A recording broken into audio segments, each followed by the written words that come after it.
All right, so I'm sitting here with Anna. Anna, we are how far out from our procedure now? 1 year. 1 year. You know, when I met Anna, you were just about to leave to Europe, and so I didn't think I was going to see you again for a long time. So this is a big pleasure for me to be able to see her today after 1 year. So Anna, talk to me a little bit about what procedures we've done and a little bit about the story behind it.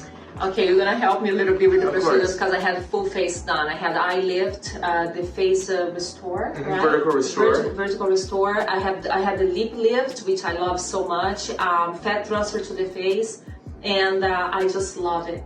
I'm very happy with the results. So Anna, how old are you, first of all? I'm gonna turn 47 in July. 47. And so let's talk briefly, because this is something I'm really passionate about. Talk to me about, the years before the procedure and kind of like what things you were doing ahead of time. Well, I am very addicted to beauty. I love beauty and workout. I'm a licensed esthetician, so I always take good care of myself. What happened is 4 or 5 years ago, I went to a doctor, a plastic surgeon in Orange County. He did my nose.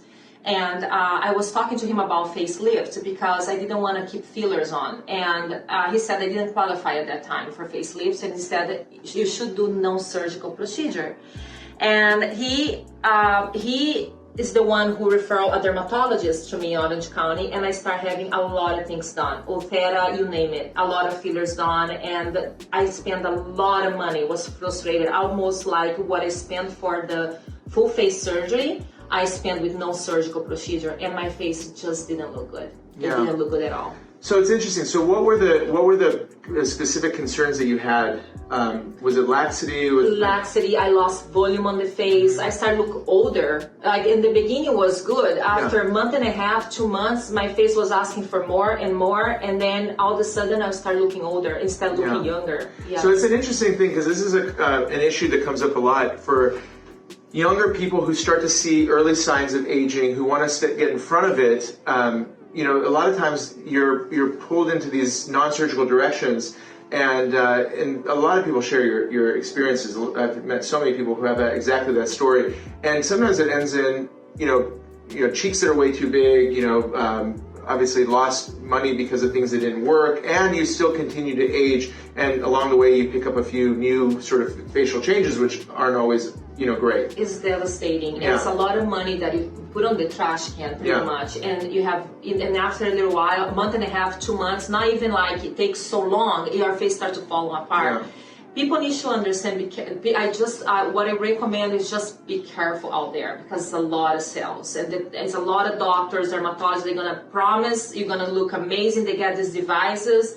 They take the money. At the end, it's just plastic surgery. And I think it's interesting because our practice has always been very limited in terms of the things that we bring in, and the things that we bring in, we only bring in things that meet a very specific purpose and actually and give a result that actually works. Because it is heartbreaking for me to see so many people save up to do things and ultimately not get results because I think the emotional need to look as young as you feel is very real for people, and it can't be underscored. So let's take a look real quick. I'm just going to take a peek here. So this was a year ago before surgery, and obviously Anna is a beautiful woman.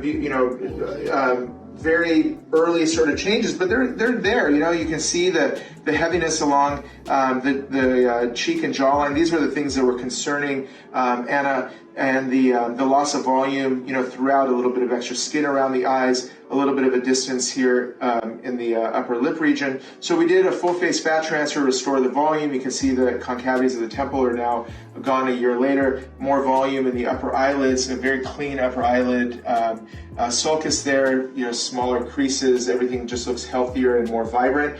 And then when we see the face shape, here you have a much more square looking facial shape, whereas here the facial shape takes on this beautiful V shape, highlighting her nice strong jawbone. And then when you look at the profile view, which is also gorgeous, you can see just this overall kind of descent coming down here. Now everything is brought up. I mean, this face basically belongs to somebody in their 20s or 30s, and doesn't show any signs of aging, and yet looks 100% natural, which is the best part of this. But also the best part is the fact that you're not going to have to do anything about your face for years and years to come. I am so happy. Thank you very much for helping me. My pleasure, my pleasure. And I appreciate you sharing your story. I know we did this back, I think it was month 1 after the procedure, so it's really nice to be able to follow up with you a whole year later. Thank you. And Dr. Karam makes you look like a better version of yourself. He works, makes your beauty in a very natural way. I love it. Thank you so much. Thank you, sweetie. Thank you for doing this. I really appreciate it, Anna.